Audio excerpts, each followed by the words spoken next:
Hello, bienvenue dans ce nouvel épisode de Business Friend Family si vous nous écoutez sur Spotify ou Deezer ou bien si vous regardez cette vidéo sur YouTube. Aujourd'hui, j'ai envie de vous parler d'un sujet sensible que beaucoup d'entrepreneurs vivent au quotidien, c'est la comparaison entre entrepreneurs et je vais vous expliquer aujourd'hui comment moi je gère et ce que j'en pense. On a beau dire qu'il ne faut pas se comparer, qui n'a jamais regardé un compte Insta, LinkedIn, TikTok en se disant comment il fait ou elle fait pour aller aussi vite, pour avoir autant de bonnes idées. Pourquoi moi je ne fais pas aussi bien? Qui ne s'est jamais comparé face à ses comptes Instagram ou ses comptes sur les réseaux sociaux? Sérieusement, personne. Et je vais être honnête avec vous, moi ça m'arrive encore aujourd'hui et je pense que c'est complètement normal de se comparer et d'avoir ce genre de comportement. C'est normal. Après, comment est-ce qu'on réagit par rapport à ça? C'est un autre sujet. Donc je vais vous expliquer aujourd'hui comment je gère, comment je réagis face à ça et quelques conseils peut-être à vous donner pour vous détacher du regard des autres ou alors de la comparaison et de cette pression que vous mettiez peut-être sociale face à d'autres comptes, d'autres personnes, d'autres entrepreneurs sur les réseaux sociaux notamment aujourd'hui vu que on parle toujours des réseaux sociaux ici. Donc c'est parti. Donc tout d'abord, pourquoi on se compare et pourquoi je trouve que c'est normal. Déjà, on est bombardé d'images de réussite sur les réseaux sociaux, des CA à 5 chiffres, des voyages en veux-tu en voilà, des lancements à succès. Enfin bref, c'est juste normal de se comparer face à la réussite ou à l'exposition que les autres te donnent sur les réseaux sociaux. Parce que toi, en fait, tu enregistres ça comme une référence, vu que tu vois plein de personnes faire à peu près la même chose et du coup avoir ce genre de réussite qui font partie donc de ton domaine certainement. Forcément, tu vas comparer ta réalité à leur vitrine. Les réseaux sociaux, je le dis tout le temps, c'est une vitrine. Donc forcément, on va montrer les réussites et certaines personnes ne vont jamais montrer les échecs ou les faiblesses. Moi, je sais que je fais partie de ce genre de personnes qui vont dire sans problème quand il y a quelque chose qui n'a pas marché. Pourquoi? Parce que je trouve ça honnête et je trouve que c'est important. Je ne vais pas m'inventer une vie où d'un coup vous proposez un truc et puis ne pas vous expliquer pourquoi ça n'a pas lieu. Enfin, je trouve que c'est normal de vous expliquer le comment du pourquoi et en fait ça fait partie du parcours d'entrepreneur aussi. C'est aussi peut-être avec ma culture de vouloir être transparente, authentique et pas vendre du rêve, ne serait-ce que pour les personnes qui rejoignent mes accompagnements en ligne. Donc déjà, première vérité dans tout ça, c'est que la comparaison, c'est pas un signe que tu es nul. C'est juste ton cerveau qui a cherché et qui a eu un repère grâce à ce que tu consommes ou à cause de ce que tu consommes. Et c'est tout à fait normal. Et aujourd'hui, ça fait partie de ce qu'on appelle l'humain dans notre société 2.0.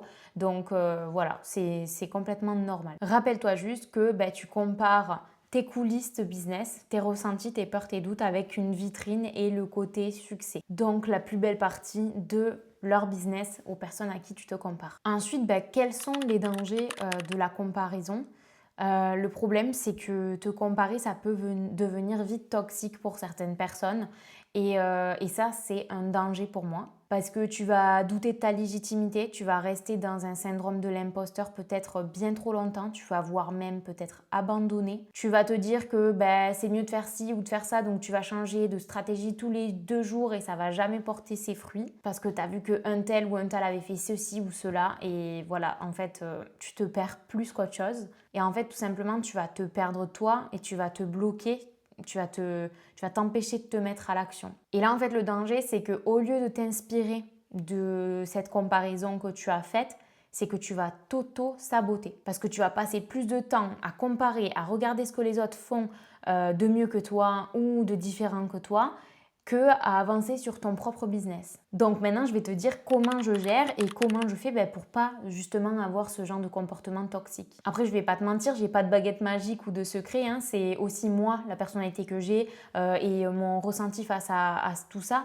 Mais si je peux te donner quelques tips, je le fais avec grand plaisir. La première chose que je fais, c'est que je filtre ma consommation de contenu.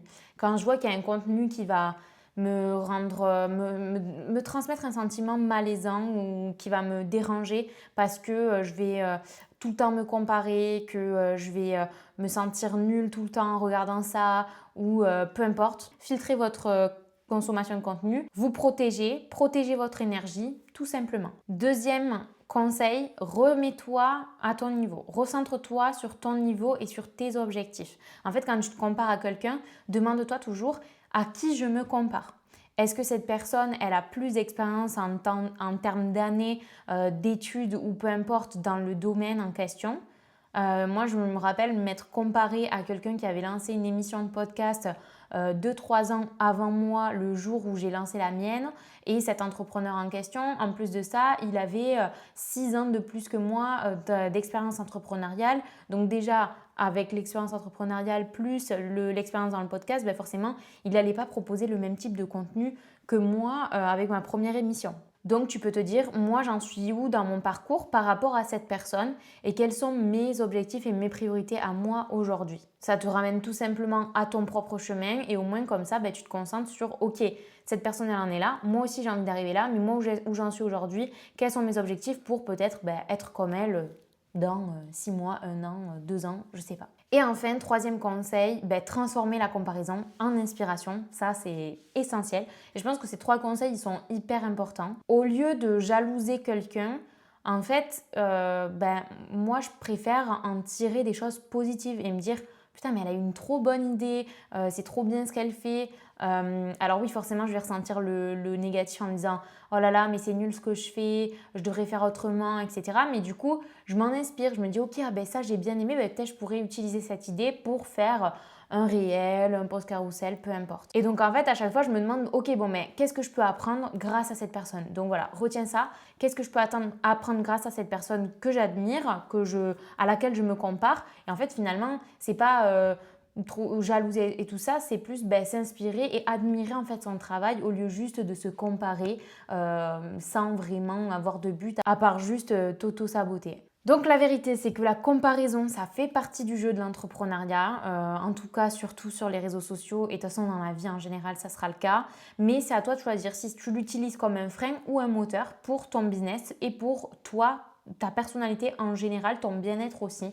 Donc voilà, c'est hyper important. J'espère que ces tips que je vous ai donnés pourront vous aider, que cet épisode vous a plu aussi. Et la prochaine fois que tu te compares à quelqu'un, rappelle-toi bien que tu ne vois pas toute son histoire. Tu ne sais pas par quoi elle est passée cette personne.